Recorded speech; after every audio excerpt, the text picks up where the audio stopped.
Hello, I'm Tucker Crum, a volunteer in the Education Department at the Isabella Stewart Gardner Museum.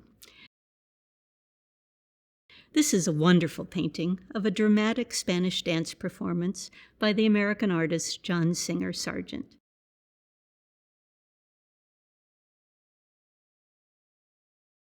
The painting is called El Jaleo,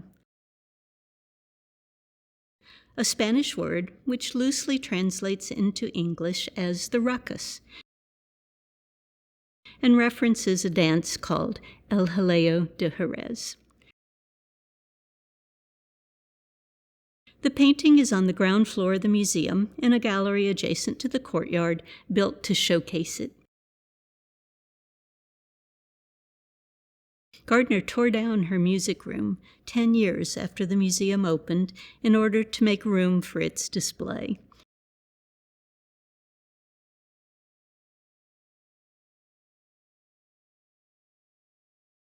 And what a display!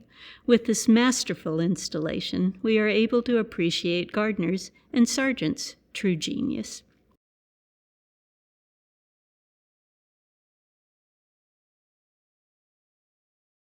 We are at the far end of this long, narrow gallery because I want you to appreciate how Gardner leads you, sometimes, to her best or favorite works.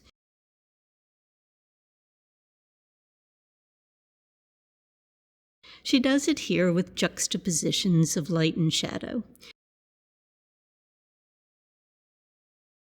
This gallery feels rather dim, except for the dramatically lit painting at the far end that beckons us. Can we resist heading towards an elaborate scalloped Islamic arch that acts as an entry to the painting and helps transport us to southern Spain?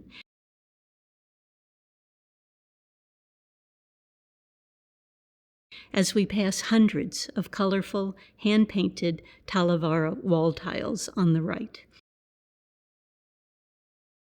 We travel on square, cobalt blue floor tiles with long lines of mortar between them that act like runway lights or perspective lines. They lead us to the focal point of the gallery, Sargent's cacophonous floor show. We land in a dark, noisy cafe.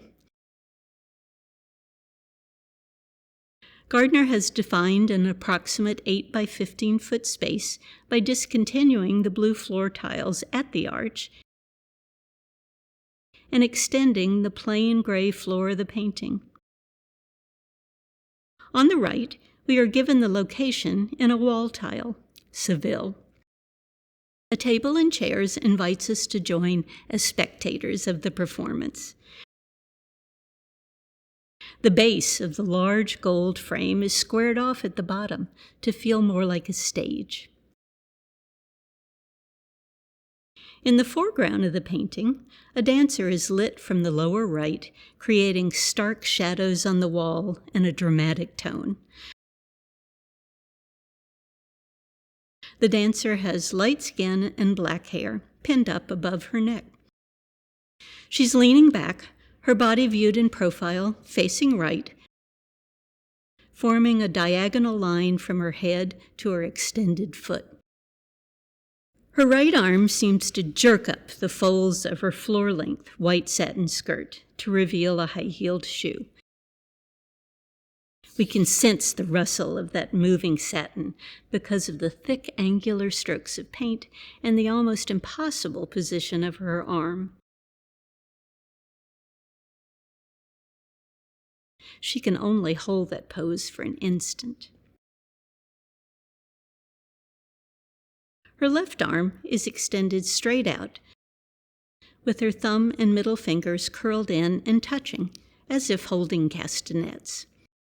The light comes from below, so that her chin, arms, and skirt are brightly lit, while her upper body is blended into the deep, dark shadows.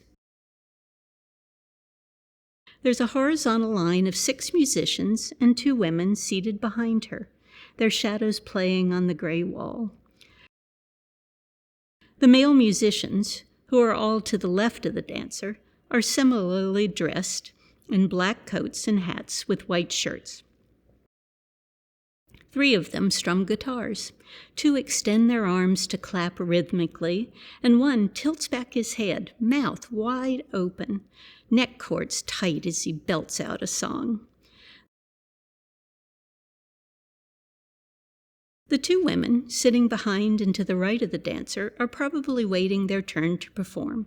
They watch the dancer excitedly. They raise their arms high, smiling in encouragement.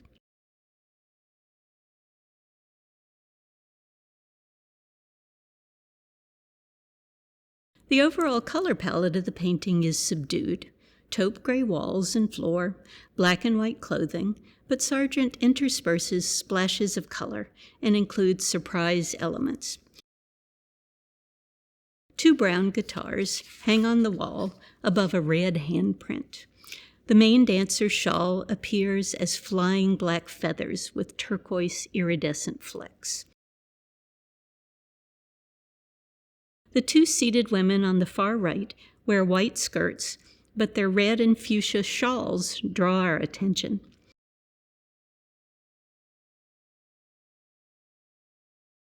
Their hands are in the air and clapping.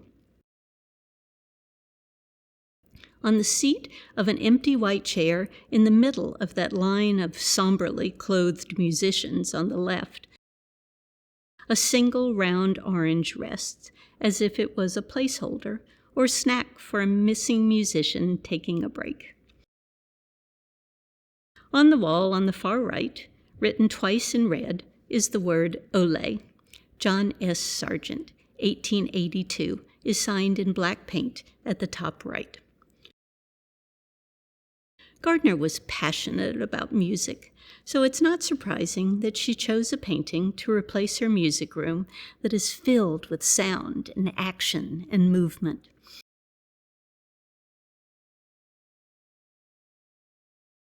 Is your head playing the cacophony of sounds made by this painting like mine is right now?